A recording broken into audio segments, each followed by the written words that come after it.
3 weeks ago, I found myself lying in the back of an Uber, clenching my gut as I was rushed to the emergency room. Now, I didn't know it at the time, but the next morning I'd be getting my appendix removed, and I have been recovering from surgery for the past 3 weeks. And prior to this, I was the most locked in I have ever been in my entire life. I was waking up at 4:30 every single day. I was doing an hour of intensive cardio, weight training. My nutrition was locked in.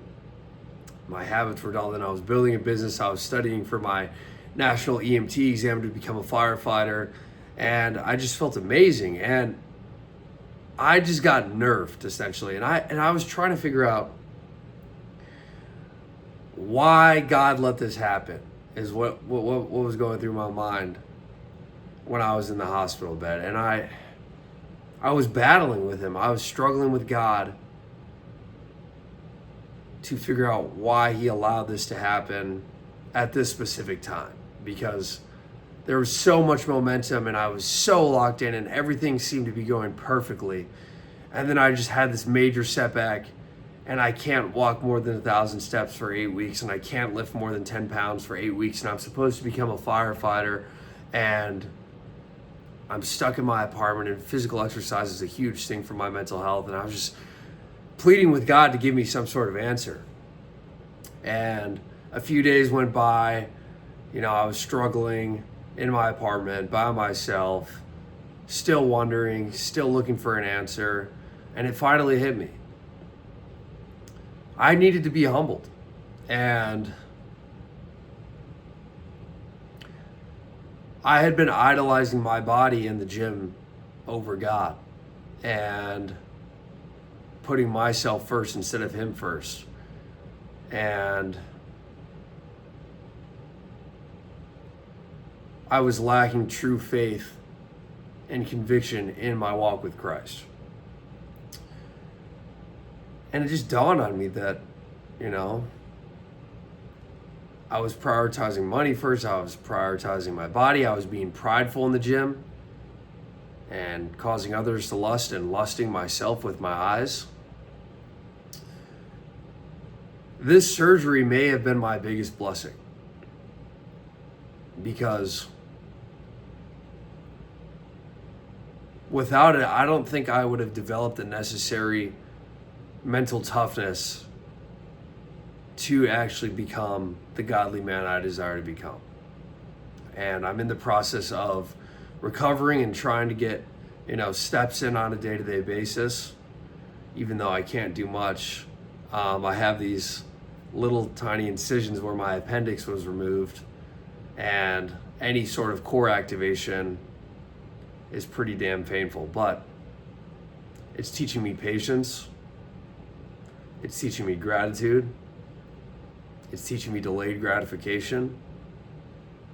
I was supposed to start my Ironman training the week I got surgery, and so now it had to get pushed back, but it's something to look forward to, and now I have an even better, authentic way to document, how I'm going to conquer that mentally and go from barely being able to walk to finishing an Ironman.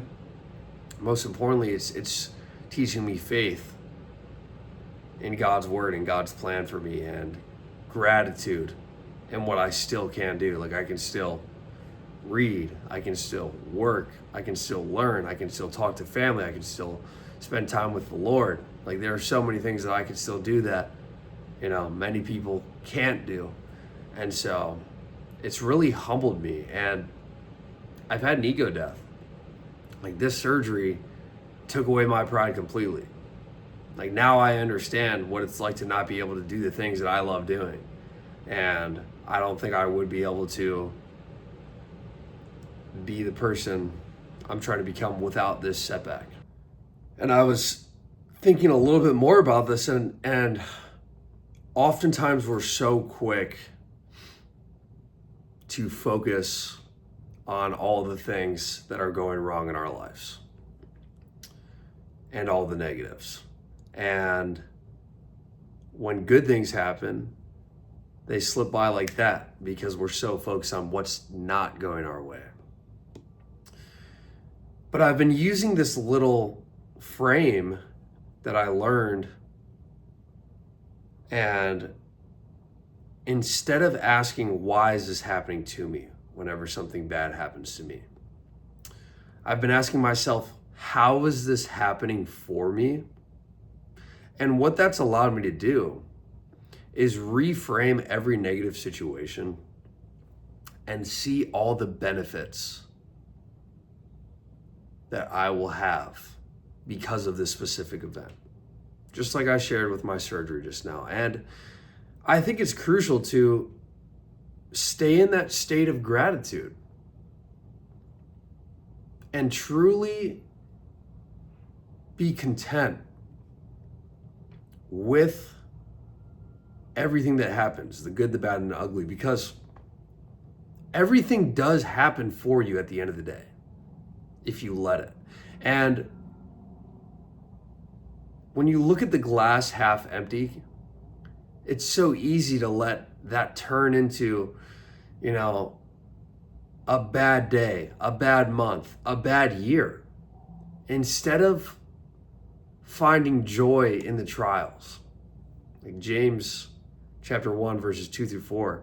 Consider it a joy, my brother, when we encounter various trials, because those are the testings of our faith.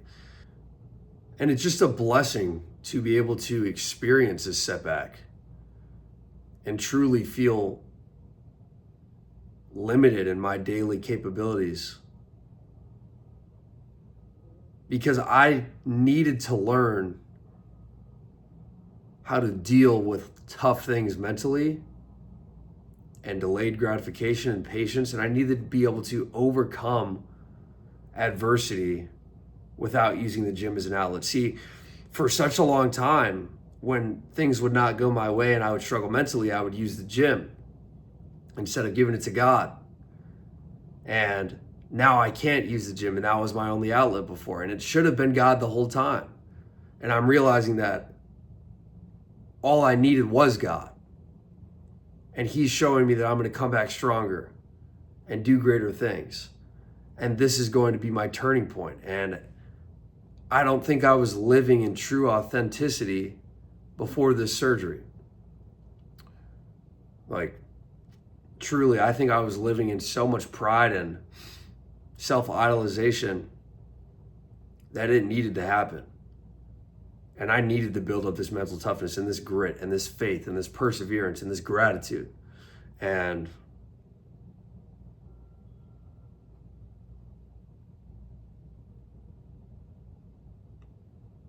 as tough as it is, and as annoying as it is that I have, 4 or 5 more weeks, like, I'm blessed to be able to have this process to really reflect and really meditate on what God's trying to show me and how I can grow as a man without being able to do certain things, and with these limitations and with this mental, strain, given that I use the gym as a release and I can't exercise right now. And it's amazing. And for anyone that is dealing with something significant in their life that's negative, give it to God, dude. And ask yourself how it's happening for you and not why it's happening to you.